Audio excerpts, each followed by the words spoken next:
وفاقی وزیر داخلہ محسن نقوی سے ڈائریکٹر جنرل کسٹمز و پورٹ سیکورٹی احمد بن لہاج الفلاسی کی سربراہی میں متحدہ عرب امارات کے وفد کی ملاقات۔ پاک یو اے ای تعلقات باہمی تعاون مسافروں کے لیے امیگریشن عمل مزید آسان بنانے سے متعلق تفصیلی تبادلہ خیال کیا گیا۔ پاکستان اور متحدہ عرب امارات کے درمیان پری امیگریشن کلیئرنس کے حوالے سے باضابطہ معاہدہ کیا جائے گا۔ ملاقات میں اتفاق۔ نئے نظام کا آغاز ابتدائی طور پہ پائلٹ بنیادوں پہ پہلے مرحلے میں کراچی سے کیا جائے گا۔ پری امیگریشن کلیئرنس کے تحت مسافروں کے امیگریشن متعلقہ کلیئرنس پاکستان ہی میں مکمل کی جائے گی۔ اس نظام کے نفاذ کے بعد جب مسافر متحدہ عرب امارات پہنچیں گے تو انہیں امیگریشن کی طویل کارروائی سے گزرنے کی ضرورت نہیں ہوگی اور وہ ڈومیسٹک مسافر کی طرح سیدھا ایئرپورٹ سے باہر نکل سکیں گے۔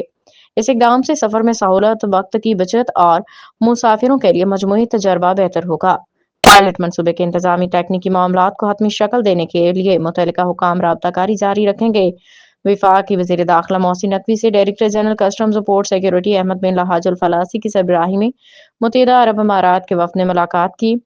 ملاقات میں پاک یو اے ای تعلقات باہمی تعاون اور مسافروں کے لیے امیگریشن عمل مزید آسان بنانے سے متعلق تفصیلی تبادلہ خیال کیا گیا۔